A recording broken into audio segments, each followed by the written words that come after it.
Вчера удължиха срока, с който да преговарят за продажба на 2 реактора, които имаме, на атомна централа с лицензирана площадка, с проект, с всички необходими материали за построяването на тази атомна централа. Абсолютно всичко. Имаме експертиза. Всичко сме направили за 4 години, тя може да функционира. Всеки един ветропарк, за да започне да функционира, му трябват повече от 4 години.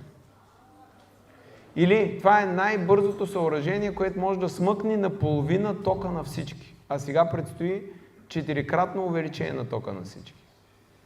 И тези управляващи приеха да се продадат тези реактори.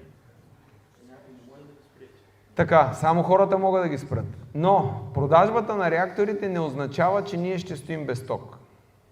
Означава, че ще ни сложат перки и солари. Те са свързани нещата, защото те си имат някаква стратегия.